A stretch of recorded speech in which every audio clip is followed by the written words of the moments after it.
चला. नमो तस्स भगवतो अरहतो सम्मा संबुद्धस्स. नमो तस्स भगवतो अरहतो सम्मा संबुद्धस्स. नमो तस्स भगवतो अरहतो सम्मा संबुद्धस्स.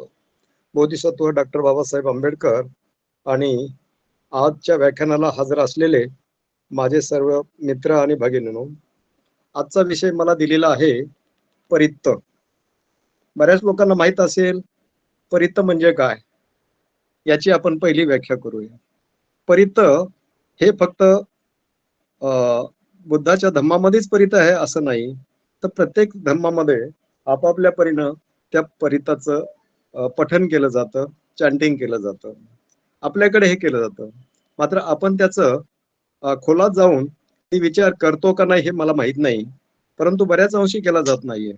मग हे परित्त का करायचं, पुन्हा करायचं, कसं करायचं, त्याचे परिणाम काय होतात, आपण जे करतो त्याचा उद्देश काय असतो, त्या उद्देशामध्ये आपल्याला फलप्राप्ती होती का नाही, ती कोण देतं आपल्याला फलप्राप्ती, ह्या सगळ्या बाबीचा आपण याच्यामध्ये विचार करणार आहोत. आणि ज्यांना कुणा शंका असेल त्यांनी नंतर खुल्या मनानं आपण चर्चा करूया त्याच्यामध्ये, त्याची शंका घेऊन घरी जाऊ नका. आता परित्त या शब्दाचा अर्थ हा संरक्षणाचे कडे असा होतो. संरक्षणाची तटबंदी. जसं राजाच्या किल्ल्याला राजा किल्ला बांधतो, त्याच्या सैन्य त्याचं राहतं, ते किल्ल्याची तटबंदी करतो की बाहेरच्या याच्यापासून काही त्रास होऊ नये, बाहेरच्या शत्रूपासून कोणत्याही प्रकारचा उपद्रव होऊ नये. अशाच प्रकारे आपल्या इथं सुद्धा प्रत्येक धर्मामध्ये आपल्याला आपला प्रोटेक्शन मागतात, त्याला संरक्षण मागतात. आता ही प्रथा आहे, ही प्रथा काही नवीन सुरू झाली नाही, बुद्धाच्या काळापासूनच ही प्रथा सुरू आहे. मग हे काय करतो आपण, बुद्धांनी सांगितलेले किंवा बुद्धांनी उच्चारलेले वेगवेगळ्या प्रसंगी जे काही सुत्त आहेत किंवा गाथा आहेत त्या उच्चारलेल्या आहेत आणि त्याचं पठन केले त्या ठिकाणी. तर पठन केल्यानं काय होतं, त्याचा उद्देश काय असतो, आपल्यावर आलेलं किंवा येणारं संकट दूर होणं हा उद्देश आहे. मग इथे प्रश्न पडतो की आपल्याला संकट कोण आणतो, कोण देतो, त्याच्यातून कसं आपण बाहेर पडायचं. आपण या गाथेमध्ये बऱ्याचशा ठिकाणी आपण नेहमी वाचतो, परित्त करतो, जे अनेक सुद्धा वाचतो आपण, त्याच्यातले प्रामुख्यानं आपण हा एक विचार करायला पाहिजे की हे त्रास देणारे कोण आहेत. एक दोन गाथा मी वाचतो इथे आपल्याकडे वाचतो. नखतं यखं भूतानं पाप गहं निवारणा परितस्स नुभावेन हंतु ते संग उपद्रवे. म्हणजे माझ्यावर जे काही आघात होतात, माझ्यावर जो त्रास देतात मला, हे कोण कोण त्रास देणारे घटक आहेत. नखतं म्हणजे नक्षत्र, वातावरणामध्ये ग्रहाची युती, ग्रहाचा कोण बदलला की त्या ठिकाणी वातावरण बदलतं. त्या वातावरणामध्ये काही पोषक वातावरण असल्यानंतर जीव जंतू वाढत असतात, दृश्य जंतू असतात किंवा अदृश्य असतात, मायन्यूट असतात, त्यांच्यापासून आपला रोगराई पसरलेली असते, हे पण खरंच आहे. त्याबरोबर यक्ष म्हणजे यक्ष असतात, भूत म्हणजे पेत लोक म्हणूया आपण त्याला, अशा लोकांचे येतं. आणि पापग्रह, हे जे नक्षत्रामध्येच पापग्रह आलं, तर यांच्यापासून आपला मुक्ती मिळण्यासाठी हे परिताचं आपण चॅन्टिंग करतो, परिताचं पठन करतो. त्याच्याबरोबर आणखीनच का, यंग दुन्निगहं अवमंगलंच यो चापमानो सकुनस सद्दो पापगहो दुस्सुपिनं अकंतं बुद्धानुभावेन विनाशंतु धम्मानुभावेन विनाशतु संघानुभावेन विनाशतु. म्हणजे हे दुष्ट अशा आहेत, अमंगल आहेत. सकुन म्हणजे पक्षी, पक्षाचे शब्द, वेडं वाकड म्हणजे आपला नको आहे ते वाईट स्वप्न पडणं, अशा प्रकारच्यामुळे माणसाची अवस्था दुःखी असते. ही दुःखी का होती बरं, माणूस हा मनाने आणि शरीराने बनलेला आहे. मनावरच शरीर हे चालत असतं, मनाने आदेश देईल तसंच चालतं. मॅक्झिमम पार्ट हा मनाचाच असतो. त्याच्यामुळं जे काही ऐकलं आपण, जे आपण पाहतो, जे बघतो, जे करतो, म्हणजे 5 इंद्रिय आणि मन, याच्यापासून जे काही आपण आकलन करून घेतो हे मनाची द्वार आहेत. त्याच्यामुळं काही वेळेस आनंद होतो, काही दुःख होतो. तर त्या दुःखामुळे आपल्या मनाची विचलितता होते, आपण शांतीभंग होते, बरंच होतं. मग याच्यासाठी मग आणखीन काय म्हणतो आपण, बुद्धाची, धम्माची आणि संघाची आपण काय करतो, चॅन्टिंग करतो, आठवण करतो, त्यांच्यापासून संरक्षण मागतो. एक आता नेहमीसाठी असतं, भवतु सब्ब मंगलं रखन्तु सब्ब देवता सब्ब बुद्धानुभावेन सदा सोती भवन्तु ते. हे सेम प्रकारे धम्मानुभावेन संघानुभावेन, हे अशा प्रकारचे आपण बुद्धाच्या भावनेनं. आता हे परित्त म्हणजे संरक्षण. संरक्षण कशापासून, मी आता जे घटक सांगितले त्याच्यापासून आपणाला उपद्रव होत असतो. तो उपद्रव होऊ नये म्हणून आपण करतो. बरं, उपद्रव होऊ नये म्हणजे हे चॅन्टिंग केलं तर होतंय का, फक्त याचं पठण केलं तर होतं का, त्याच्यासाठी काय काय कंडिशन आहेत ह्या आपण समजून घेणं आवश्यक आहे. आणि त्या कशा प्रकारे होतात, नेमकं काय मेकॅनिझम घडतं हे आपल्याला समजणं फार कठीण आहे. हा विषय तसा पाहिला तर वर करणे सोपाय वाटतो, मात्र जेव्हा चित्ताची आपण स्टडी करतो, मनाचा अभ्यास करतो, त्यावेळेस त्याला सखोल जावं लागतं. ते खोलवर जाण्यासाठी आता अशा प्रकारचं बुद्धाचं, धम्माचं, संघाचं तुम्ही याचना करता की त्यांनी माझं संकट दूर करावं, मला संरक्षण द्यावं. नेमकं काय होतं याच्यासाठी, मग हे संरक्षण कुणाला देत असतात, कोण संरक्षणास पात्र आहे, एकमेकाची भाषा कशी असते याच्यामध्ये. आपण फक्त पठन केलं, कसंही पठन केलं, मनाची अवस्था कशी असो, फक्त उच्चारलं म्हणजे झालं काय, असं याच्यात नाहीये. याच्यात बरंच खोलवर असा अर्थ आहे की आपलं मन विचलित झालेलं आहे, मनावर काही परिणाम झालाय, डेफिनेटच विचलित होत असतं. मग त्या विचलित झालेल्या मनाला आपण कसं करायचं, शांत करणं आवश्यक आहे. म्हणून त्या ठिकाणी तुमची समाधी सी ला असलं पाहिजे, तुम्ही पालन केलेलं असतं. समाधीमध्ये असली पाहिजे, एकाग्रता असली पाहिजे, जागरूकता असली पाहिजे, प्रज्ञावान असलं पाहिजे. ते परित्त पठण करत असताना प्रत्येक शब्दाचा आपला कमीत कमी अर्थ तरी कळायला पाहिजे. ते अर्थ कळाल्यानंतर त्याच्यात 3 फॅक्टर्स येतात. या ठिकाणी जो ह्याचं पठन करतो त्याला किती अर्थ त्याचा समजतो आणि समजून ते कसा अर्थ घेतो आणि कशा प्रकारे त्याचा उच्चार करतो, रिधम म्हणतो आपण त्याला, त्याच्या प्रकारच्या कशा प्रकारचा तो सूर किंवा ते कशा प्रकारचे त्याच्यातून व्हायब्रेशन निर्माण होतात, हे पण या ठिकाणी विचार करणं आवश्यक आहे. हे पठन करणाराचं आणि त्या पठणामधून त्याचे व्हायब्रेशन्स निघत असतात, स्पंदनं बाहेर पडतात, ते एक या ठिकाणी फार महत्वाचे आहेत.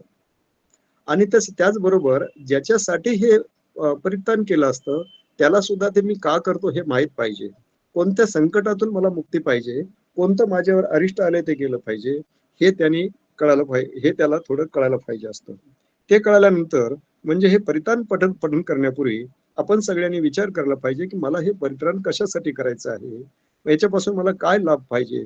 म्हणजे हे परित्राण करणं हे सुद्धा एक प्रकारचं कर्मच आहे ना. हे कर्म सिद्धांताप्रमाणे आहे की त्याच्या ज्या कंडिशन आहेत कर्माच्या, त्या कंडिशन प्रमाणे मला मिळतच. मग माझा उद्देश इथं असतो, तो उद्देश मनात ठेवूनच आपण करत असतो. त्यावेळेस ते करून घेण्यासाठी माझं मन विचलित असून चालत नाहीये, माझं मन कोण्या प्रभावाखाली असून चालत नाही. माझं मन या ठिकाणी शांत असलं पाहिजे, जागरूक असलं पाहिजे, समाधीमध्ये जाऊन सगळ्याच प्रकारचं त्याला समजलं पाहिजे, मनाची एकाग्रता.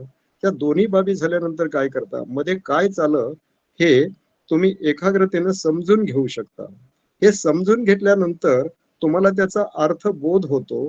अर्थबोध झाल्यानंतर तुमच्या मनावर जे काही त्याला भावत असतं, ती भावना तुमची जागा होते आणि आनंदित झाल्यानंतर तुम्ही कोणतेही संकट आले ते बाजूला सोडून त्याचा अर्थ समजून घेऊन तुमची तिथं ॲबिलिटी वाढत असते, तुमची पात्रता ठरवली जाते. मग अशा प्रकारचं पठण केलं, तुम्ही जर स्वतःच्या ह्याच्यासाठी करत असतो किंवा दुसऱ्याने पठण केल्यानंतर वागतो, आपण बरेचसे सुत्त वाटतो ना, वैशालीवर संकट पडलं होतं तेव्हा रतन सुत्त म्हणतात. भगवंत जेव्हा आजारी होते त्यावेळेस चुंदाने ते सुत्त पाटलं, गिरिमानंदाने हे केलं आणि आनंदाने सुद्धा महाकश्यपांच्यासाठी हे भुजंग सुत्ताचं तिथं वापर केलं, पठण केलं. आता हे सुत्त वाचलं म्हणजे सगळं होतं का? त्यावेळेस मी इथं पठण करतो आणि माझं मन कुठंतरी भटकत जातं, अशी अवस्था नको. मला कमीत कमी त्याचं जे पठण होतं त्याचा अर्थ तरी मला समजून घेणं आवश्यक आहे. आवश्यक आहे. आता दुसरी गोष्ट समजून घेणं आहे. मग तुमचं संकट दूर करण्यासाठी कोण धावून येतं हो? या ठिकाणी सगळा इथं खेळ आहे, तो आहे चित्ताचा. आपण सगळे इथं बसलेलो आहोत, ऐकत आहोत, बसलोत आणि त्या ठिकाणी शब्द कानावर पडत असताना त्या शब्दाचा अर्थ काय हे कोण आपलं शरीर घेत नाही. त्या ठिकाणी आपलं मन आहे.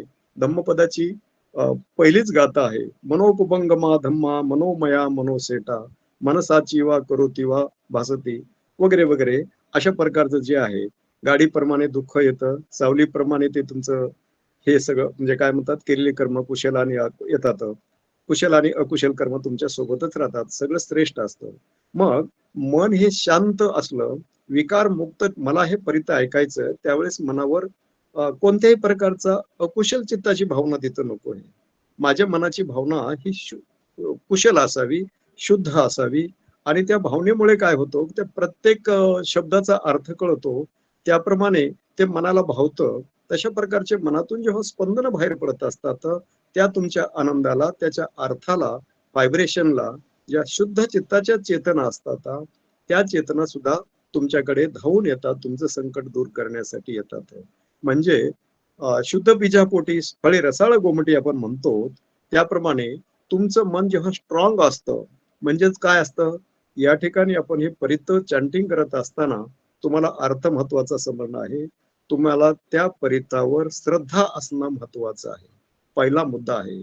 मी वाचत आहे, बुद्धाने काहीतरी सांगितलं, कुठून घेतलंय ते माहित नाही, कसं काय करायचं, दुसरे करतात म्हणून मी करायचं असं नको आहे. तर ते परित करत असताना मला निश्चितच याचा लाभ होणार आहे अशी आपली त्या ठिकाणी श्रद्धा जागृत असली पाहिजे. श्रद्धा जागृत असल्यानंतर आपलं चित्त समतेमध्ये असलं पाहिजे. ती श्रद्धा, ती जागरूकता, ती समाधी, एकाग्रता आणि त्या याच्यामुळे प्रत्येक शब्दाचा अर्थ जसं मला त्याच्यातला कळायला लागतो तशा तशा प्रकारची माझी भावना निर्माण होते आणि त्याच्यानुसार माझी प्रज्ञा तिथं जागा होऊन जे जे मला अगदी अंतर्मुख होऊन ते मदत मिळत असलेली मला कळत आहे. म्हणजे या ठिकाणी काय कोणाकडे तरी याचना करायची, कोणीतरी मदत करायची आणि आपण त्याच्यातून बरं व्हायचं असं हे शास्त्र आहे. म्हणजे कोणाची म्हणजे कोण करतात जे इंद्र आहे, ब्रह्मा आहेत, बुद्ध आहेत, धम्म आहे. हे सगळं तुमच्यात मध्ये धम्म उतरल्यानंतर तुम्हाला ते धम्माचं बल देतं. ते धम्माचं बल देतं म्हणजे त्या ठिकाणी धम्म जेव्हा जागा होतो, धम्माचं तेव्हा तुम्हाला आचरण केलं जातं, शिलाचं पालन केलं जातं. प्रत्येक घटक तुमचा शांत ठेवत असतो, विचलित होत नाही. त्याच्यामुळे तुम्ही शांत झाल्यानंतर तुम्हाला त्याच्यामधून त्याचा अर्थ कळत होतो, खोलात जातात आणि तशा प्रकारची एनर्जी मिळत असते तुम्हाला. म्हणजे निसर्गातलीच एनर्जी मिळते. तो धम्म तिथं काम करतो. तुम्हाला त्या धम्माचं बल मिळतं. याच्यासाठी धम्मावर श्रद्धा असणं आवश्यक आहे. श्रद्धा असल्यानंतर आता सांगितल्याप्रमाणे मनाची एकाग्रता हे चांगली असते. मग समोरच्याला कसं तुम्ही प्रतिकार करायचं हे होतं. आता हे सगळं करणं म्हणजे नेमकं काय हो? हे करणं म्हणजे परित करणं म्हणजे हे झालं, याचे परिणाम असं होतं तसं झालं, हे सगळं मला होतं.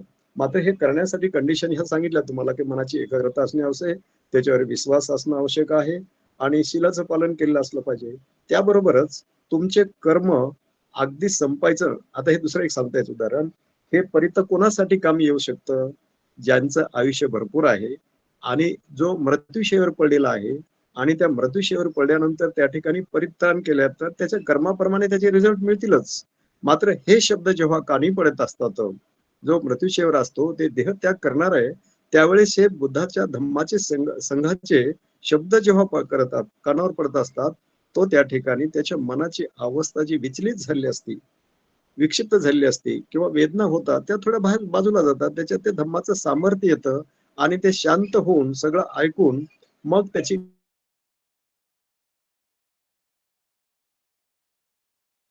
हा कधी नष्ट होत नाही.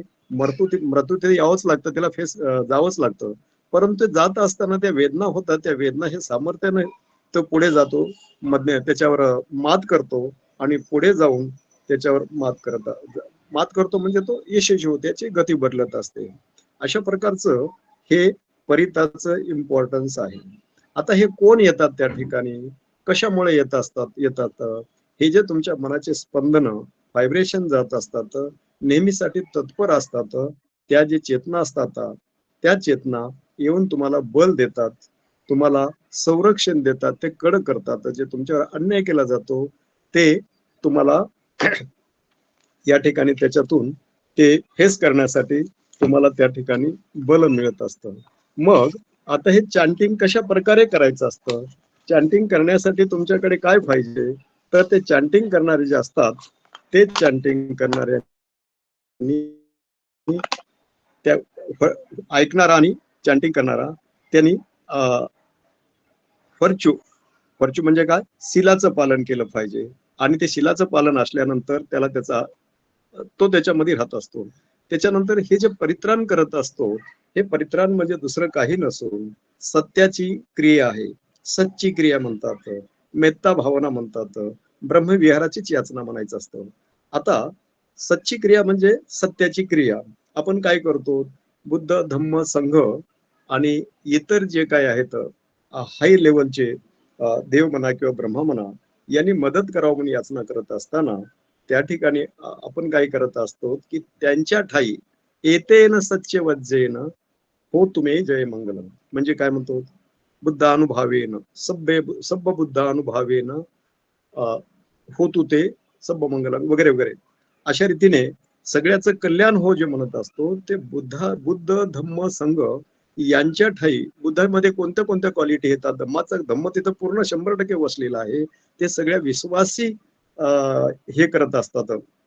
ते विश्वासी विश्व त्यांच्या पुढे येत असतं. ज्या विश्वामध्ये जेवढ्या चेतना असतात त्या चेतनेला कुणाला मदत पाहिजे असेल ते रात्री 3 ते 4च्या दरम्यान भगवंत सगळ्यांना भेटीसाठी ठेवत असतात. आणि ते त्यांना भेट 3 ते 4 मध्ये म्हणतात ते आराम करतात आणि बाकीच्या काळात त्यांना भेटीसाठी बोलवतात. त्यांचे दुःख हे करतात. म्हणजे या प्रतितोरावर कोण दुःखी आहे, कष्टी आहे, कोण याचना करत असतो, त्या याचनेसाठी हे सगळे धावून जात असतात. आता एक उदाहरण देतो तुम्हाला. तर आपण आटानाटे सुत्त वाचलं असेल, ऐकलं असेल. रतन सुत्त वाचलेलं आहे, महामंगल सुत्त वाचलेलं आहे, कर्णयमत्त सुत्त, मेहता सुत्त आपण नेहमी म्हणतो. आणि प्रत्येक कार्यक्रमामध्ये आपण लग्नाच्या काळात पर्टिक्युलरली जय मंगल आठ गाता घालतो. हे गातामध्ये सगळ्याचा अर्थ एकच आहे की ज्या ज्या बुद्धांनी जिथं जिथं आपला पराक्रम केला, जय मंगल आठ गाता सांगूया. ज्यांना ज्यांना तिथं हरवलेलं आहे ते हरवण्याचं, त्यांना पराभूत करण्याचं, त्याचं हनन करण्याचं हे जे सामर्थ्य बुद्धामध्ये आहे आणि त्या सामर्थ्यामुळे हे सगळे यशस्वी झाले बुद्ध. तर त्या सामर्थ्यानं माझ्यावर आलेलं संकट हे सुद्धा निवारण व्हावं, अशा प्रकारची बुद्धाच्या अंगी असलेली सत्य वसलेलं आहे बुद्ध धम्म संघ. त्याच्या प्रभावानं माझंही कमी व्हावं, दुःख कमी व्हावं, अशाच प्रकारचं आहे. आपल्याला मी एक सांगेल की सगळ्यांना माहित आहे अंगुलीमाल लोक मारत होते, भिक्षाटनासाठी जात होता, भिक्षू झाला होता. अशा वेळेस एक माता त्याची डिलिव्हरी होत असताना तिला वेदना होतात. तो ते ऐकतो, लोकांना विचारतो आणि काय झालं ते विचारतो की डिलिव्हरी आहे म्हणून कळल्यानंतर बुद्धाकडे जातो आणि बुद्धाने त्याला तो मंत्र दिला, त्याचं नाव हे सांगतो की तिथं जाऊन ते हे मंत्र पुटपुट म्हणे, तिथं वाच, हळू वाच, तिच्या कानावर शब्द गेले पाहिजे.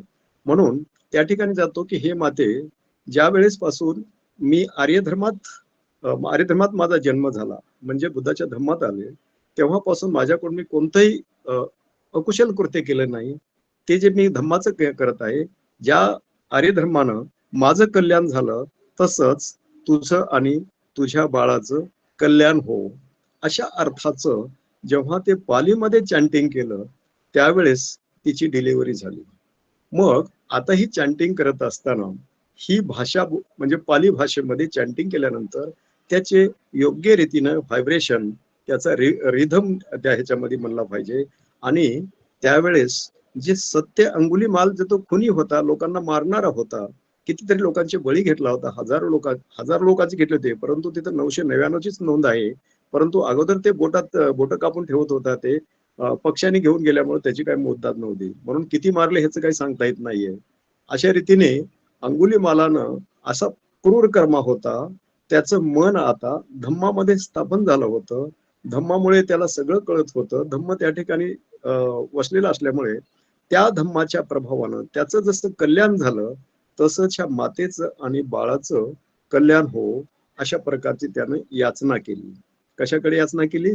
तर त्यांच्या अंगी जो गुणधर्म आले होते, त्या धम्म बसला होता, त्या धम्माचं यांनी याचना करायची. म्हणजे तुमच्या मनाची तिथं पॉवर वाढत असते, तुमच्या मनाची ताकद त्या ठिकाणी वाढते आणि ती शांततेमधून येत असते. त्या ताकदीचा प्रभाव म्हणून तुम्ही येणाऱ्या संकटाला सामर्थ्यानं तोंड देऊ शकता. हा त्याच्यातला अर्थ आहे. यालाच म्हणतात सत्याची क्रिया. सत्याची क्रिया म्हणजे काय? जे सत्य वचन, जे सत्य माझ्या ठिकाणी आहे, जे परित करतो, ज्याच्याकडे याचना करतात त्याच्या ठिकाणी आहे, त्या सत्याच्या प्रभावानं माझं, माझ्या मित्राचं, जवळच्याचं, जिथं जिथं तुम्ही मागाल, जे तुम्ही जे पुण्य कमवतात, पुण्य मागत आहेत म्हणजे कर्म करतात, त्याचे रिझल्ट तुम्हाला मिळतात. हे रिझल्ट तुम्ही कुणाला वाटणार आहात, कुणाला देणार आहात? म्हणून आपण मेत्ता भावना करत असताना हे एकच आहे. मेत्ता भावना ही सच्ची क्रियाच आहे. ब्रह्मविहार हे सगळं सच्ची क्रियाच आहे. परित पठन करणं हे सच्ची क्रियाच आहे. सत्याची क्रिया म्हणतो आपण ती, ही सत्याची क्रिया आहे. आणि सत्याची क्रिया ही धम्म ज्या ठिकाणी असतो तो सत्य असतो. बुद्धाने दिलेला धम्म हे सत्य असतं. त्या धम्माच्या प्रभावानं माझं कल्याण हो, माझ्या जवळच्याचं कल्याण हो, मी जे सांगाल त्याचं कल्याण हो, तशी मैत्री भावना तिकडे तुम्ही फैलावत असता. याचा अर्थ त्याचं कल्याण होईल हेही खरं असेल, तुमची भावना तशी असेल आणि देणाराची भावना तर असतेच आणि घेणाराची पण भावना तशी असली पाहिजे. ज्याच्यासाठी चॅन्टिंग करता तुम्ही, जे तुम्ही आत्मसात करण्यासाठी त्याचं भलं व्हावं म्हणून करता, त्याची सुद्धा तशी घेण्याची ॲबिलिटी असावी, त्याची पात्रता असावी, म्हणजे हे रिझल्ट तुम्हाला लवकरात लवकर मिळतात.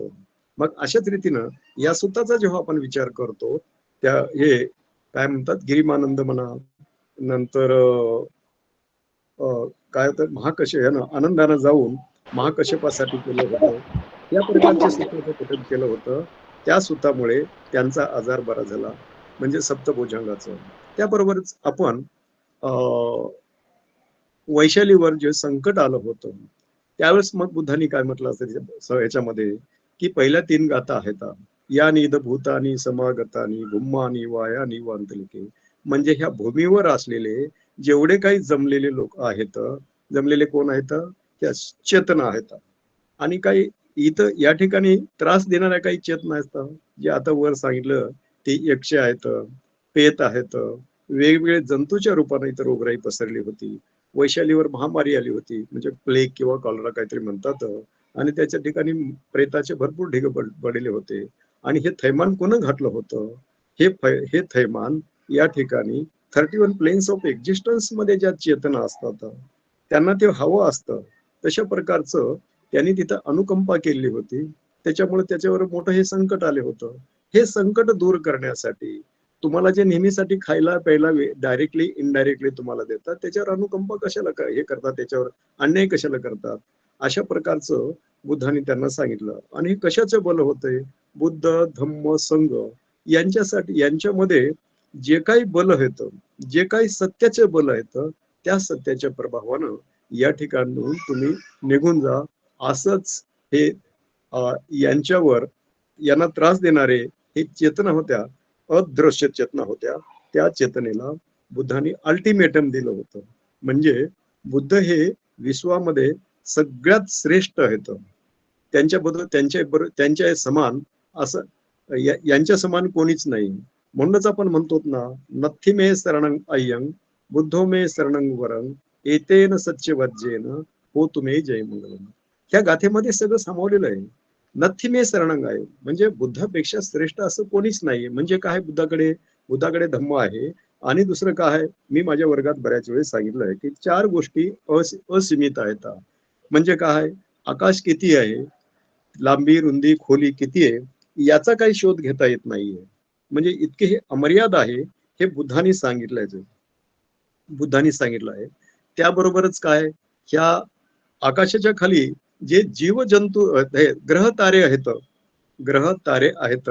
त्या ग्रह ताऱ्यापैकी ते सुद्धा किती येतं? ते सुद्धा अगणित आहेत. परंतु त्याच्यावर जे राहणारे जीवजंतू वाढत आहेत, ते जीवजंतू या अगणित ग्रह ताऱ्यापैकी, सूर्यापैकी फक्त 10,000 ग्रहावरच लोक राहत असतात. याच्यावर 10,000च ग्रहावर राहतात. म्हणून आपला बऱ्याच ठिकाणी येत असतं की दस सहस लोक धातू म्हणतो. लोक धातू म्हणजे त्या ठिकाणी राहणारे लोक. पृथ्वीवर किती असतात? 31 प्लेन्स ऑफ एक्झिस्टन्स म्हणून असतात, तशा प्रकारचे ह्या आकाशामध्ये जेवढे ग्रह असतील त्या ग्रहापैकी फक्त 10,000 ग्रहावरच ह्या चेतना राहत असतात. आणि ह्या चेतना असल्यामुळे त्या कुशल चित्ताच्या असतात किंवा अकुशल चित्ताच्या असतात. अकुशल चित्ताच्या चेतना असतात त्या नेहमीसाठी उपद्रव देणाऱ्या असतात, आणि त्या चेतनेनं उपद्रव देऊ नये म्हणून बुद्ध, धम्म, संघ यांच्या ठिकाणी जे सत्य आहे, जे सत्य त्यांनी धम्म कमवलेलं आहे, त्या धम्माच्या प्रभावानं यांनी काही त्रास देऊ नये असं म्हणून या दससहस्र लोक धातूला त्या ठिकाणी असणाऱ्या लोकांना, उपद्रव देणाऱ्या लोकांना याच्यामधून सत्याची क्रिया करून म्हणजेच परित्य करून संरक्षणाचं कड म्हणून हे त्याचा वापर केला जातो, हे इथं समजलं पाहिजे. त्याबरोबरच आता दुसरा मुद्दा आहे की हे किती आहेत, या दससहस्र लोक धातूमध्ये किती राहत असतात, ते सुद्धा अगणित आहेत. त्याचं लिमिट कसं नाही, फक्त त्यांचे फॉर्म बदलत असतात, वेगवेगळ्या आकारामध्ये बदलतात, ह्या योनीमधून त्यामध्ये योनीमध्ये जन्म घेत ते फिरत असतात. आणि चौथा मुद्दा आहे, बुद्धामध्ये किती ज्ञान आहे, बुद्धाचं ज्ञान किती आहे, या बुद्धाच्या ज्ञाना इतकं असं ज्ञान कुणालाही नसतं. म्हणून बुद्धाला दशबल म्हणत असतात. हे विश्व सगळं त्यांनी पादाक्रांत केलं असतं, त्यांना सगळं त्याची जाण असते म्हणून त्यांना सब्बयुक्त म्हणतात, सर्व काही जाणणार. हे तर तुम्हाला बल माहितच आहेत. त्या प्रत्येकाच्या मनाचं सगळं ते ठाव घेत असतात, मन त्यांना जाणतात, मन ते ओळखत असतात, यांना गती काय मिळणार आहे, आता काय चाललंय, सगळं जात असतात. आणि माझं ह्या रिधिबलाचे मला काही सांगायचं होत नाही, ते पण भरपूर आहे. म्हणून हे परित्याचा अभ्यास करत असताना आपणाला ते परित्य कसं उपयोगी पडावं, म्हणून आपण कसं राहिलं पाहिजे, कसं चिंतन करायला पाहिजे, शीलपालन कसं केलं पाहिजे, त्याच्यामुळं मला वेळोवेळी एखाद्याकडे हाक दिली की ती ओ देतोय. म्हणजे एखाद्या गावात तुम्ही शीलवान आणि सत्पुरुष म्हणून राहत असताना तुम्हाला काही अडचण येत नाही, एखाद्याला कोणाला सांगितल्याबरोबरच तुम्हाला कोणाची मदत मिळते. अशा रीतीने निसर्गामध्ये ह्या 31 प्लेन्स ऑफ एक्झिस्टन्स मध्ये ज्या काही देव देवता आहेत, ब्रह्म लोक आहेत, हे सगळे तुमच्या मदत धावून येत असतात. या ठिकाणी अटानाटी सूत्राचा जेव्हा आपण अभ्यास करतो दिघनिकायामध्ये, ते अटानाटी सूत्र मला वाटतं 22 नंबरचं काहीतरी आहे, काय नंबर असेल ते बघा. तर त्या अटानाटी सूत्रामध्ये अटानाटी या ठिकाणी हे 4 दिशेचे 4 राज्य असतात, आणि त्यांचे काही त्याच्यावर जे राज्य करतात ते जसे यक्ष असतात, कुभंड असतात, नाग असतात, आणि दुसरं काय म्हणतात, कुबेर, अशा प्रकारचे हे लोक असतात. तर ते नेहमीसाठी 4 दिशेचे लोक, त्याच्यामध्ये अकुशल चित्त असणारे ते बुद्धांना काही मानणारे असतात, बुद्धाला न मानणारे काय असतात, आणि हे नेहमीसाठी आपलं हित साध्य करण्यासाठी त्यांना मारणं, त्याचा उपयोग करणं गुलामासारखं असं माणसाला करत असतात. त्याच्यावर रक्षण करण्यासाठी, त्याच्यापासून उपद्रव थांबवण्यासाठी हे काय करायचं, वेशवर्ण म्हणणं म्हणजे उत्तरेचा राजा असतो, यक्षाचा तो प्रमुख राजा असतो, त्याच्यावर हे करतो. मग ते कसे वागतात, कसे करतात, त्याचं वर्णन फार चांगल्या प्रकारे दिलंय. मग त्यांनी काय करायचं आहे, बुद्ध धम्म संघ हे सगळे तिथे कसे ठाई येतात.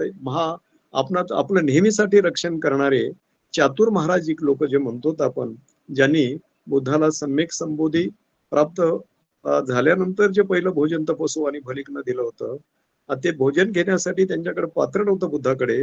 मग ह्या 4 दिशेच्या 4 राजांनी दगडाचं पात्र आणून दिलं, बुद्धाने ते एकत्र केलं आणि घेतलं होतं. हे चातुर महाराजिक राजे आपल्यासाठी नेहमीसाठी तत्पर असतात, 4 दिशेत धावून येतात, प्रत्येकाचं संरक्षण देत असतात. आणि यांचं कुठं होत असेल तर यांची रिपोर्टिंग घेण्यासाठी ही एक यंत्रणा आहे, ज्युडिशियरी आहे. ही काय म्हणतात त्याला, इनव्हिजिबल पॉवर जे म्हणतो ना, प्रोटेक्शन म्हणतो ना, ही एक ज्युडिशियरी आहे. आपलं संरक्षण कसं करतात, ते संरक्षण देण्यासाठी चातुर महाराजिक लोक हे असतात, आणि त्याच्या वरचं इंद्र असतो.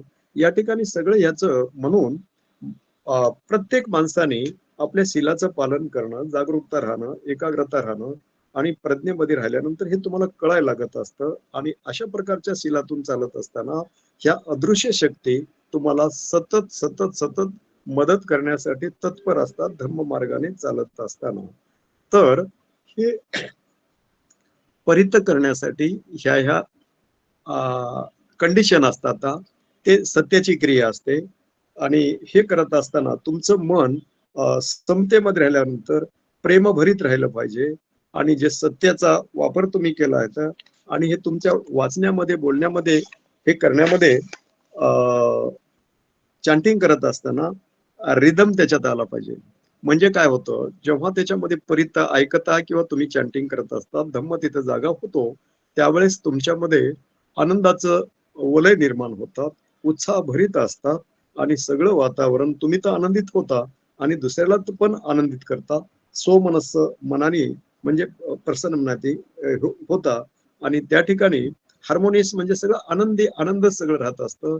त्यावेळेस हा आनंद प्रत्येकाला वितरित करण्यासाठी तुम्ही मेत्ता भावना करता, मुदिता करता आणि करुणा करता. अशा प्रकारचं हे परिताचं पठण आपण प्रत्येकाने केलं तर आपणाला त्याच्यापासून असा काही उपद्रव होऊ नये. आता मोरपरित म्हणून एक आहे, तुम्हाला माहीतच असेल. मोरपरित 7 वर्षापासून का 700 वर्षापासून म्हणतात. सतत सतत सतत तो परित करायचा. त्याच्यामुळे शिकाऱ्याच्या तावडीतून नेहमीसाठी तो सुटत जायचा. शिकाऱ्याला कधी सापडला नाही. परंतु एके दिवशी त्यांनी परित केलं, चॅन्टिंग केलंच नव्हतं. म्हणून शिकाऱ्यानं त्याच्यावर जाळं टाकलं आणि त्या ठिकाणी तो सापडला गेला शिकाऱ्याला. असं त्या परिताचा अर्थ आहे मोरपरितामध्ये. म्हणजे आम्ही दररोज न चुकता आम्ही पठण जर केलं, शिलाचं पालन तर करतो हा बेस झाला आणि सतत आपण पठण केलं तर हे पठण केल्यानंतर त्याच्यात तुमच्यासाठी मनाची प्रसन्नता म्हणजे मनाची पॉवर वाढते आणि सगळ्या अदृश्य शक्ती त्यालाच काय म्हणत असतात इनव्हिजिबल प्रोटेक्शन हे तुम्हाला सतत मिळत असतं. म्हणून परित म्हणजे दुसरं कोणाला भीक मागायचं नाहीये, धुनाका मागायचं नाही, परंतु तुमच्या मनाचं पावित्र्य, तुम्हाला येणारी मदत हे तुमच्या कर्माचा विपाक आहे. ते तुमचे कर्म या ठिकाणी कामी येत असतात. आणि बुद्धाच्या धम्मामध्ये हे दुसरं काहीच सांगलेलं नाही हो. बुद्धाचा धम्म म्हणजे काय? बेसिकली हा कर्म सिद्धांतच त्या ठिकाणी महत्वाचा आहे आणि ते कर्म कसे करायचे आणि त्या कर्माचे रिझल्ट कसे ते वेगवेगळ्या प्रकारे धम्म म्हणून तुम्हाला समजावून सांगले.